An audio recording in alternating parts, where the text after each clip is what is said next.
is the thing. This is why when I was saying, when people say you don't know how it feels to be depressed, I say, yes, I do. The difference is how it's analyzed. I always argue this two ways as well when depressed people come to me, because one of my most famous things people attack me for is their little quote is they say, you said depression isn't real.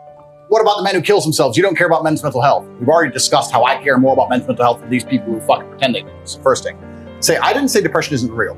I said feeling depressed is real. But the idea that depression is going to strike you in your mind and there's nothing you can do about it, I think that is promoting helplessness amongst depressed people, and that's the reason they kill themselves. I don't think that making people helpless in an unfortunate situation is the great thing to do. You have to give people hope. And I explained that when you believe in something, you give it power. So I tried to say that when I felt at my lowest and I achieved the most I've ever achieved in my life, the reason I was capable of doing that is because I didn't believe in the paradigm of being a depressed person. I just believed that this is how I currently feel, and fuck it, I'm gonna do whatever it takes to get my life to be better. And I gave a very simple example, an analogy. I said, if you take two people, one believes in ghosts and one doesn't, you put them both in haunted houses, and in the middle of the night, there's a bang. The person who believes in ghosts is now terrified. There's a ghost, they're calling an exorcist, they're panicking in the room, they're hiding. The person who doesn't believe in ghosts goes wind and goes back to sleep. It's the same noise, it's the same scenario, but it's the belief in their mind that and ruins their life. It's the belief in their mind that turns against them. And I've said this many times. I don't even give a shit about right and wrong. You can tell me you can give me with every scientific proof in the world, depression, I refuse to believe in things that take my power away from me. I'm only going to construct a mental model that allows me to be as powerful as possible. If believing in the idea of depression is going to take my own power away, then I won't believe in it. I don't want to believe in things that make me weak. I believe in things that make me strong. And someone goes, well, you're wrong. Listen, let's assume you're correct and that makes me wrong. Let's say that you're right and you're depressed. Why would I want to adopt the thinking of a man who is sad? Why would I want to think like you? Wouldn't it better to be wrong and be happy and have a sports car and a yacht and a private jet? You want to talk about right? Look at your life. Why? I don't talk about right and wrong. Let's talk about success and results. I don't believe in things that take power from me. I never have.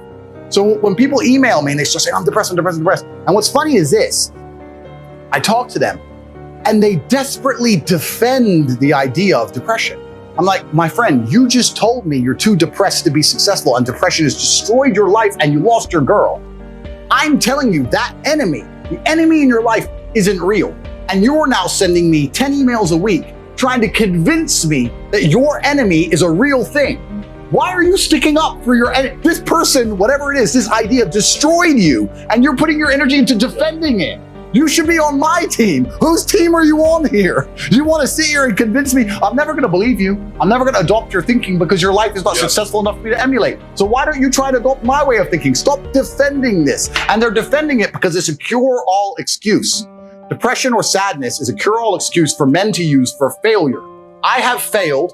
This is why they say I don't believe in men's mental health, or the man who's depressed can't compete with the man who's not depressed. This quote. I say, listen, you get to roll out, be fat, be out of shape, be broke, be unimportant with no girlfriend. And instead of the world thinking you're a loser, you get to say, I'm not a loser, I'm depressed. It's a shield. Yeah. And I say, that's why you don't want to lose your shield. Because now you have accountability, now you have performance to cop out. Fuck it off. I don't give a shit if it's real or not. We're not about that. We're talking about success here. Get rid of your excuses, stop defending the thing that's ruined your life, and get to fucking work.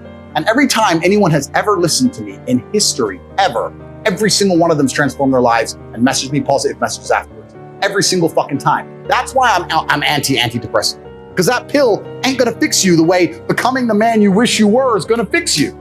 It's crazy. And then they're gonna take one little soundbite. Tate doesn't care about men's mental health. He thinks depressed people is some bullshit. And they're gonna apply it to me. I really do believe, and I state this almost with a degree of achievement, I'm the most misunderstood man on the planet. I really believe I am. It's crazy the level. There are people out there who truly believe I am evil, and I'm nothing close to it.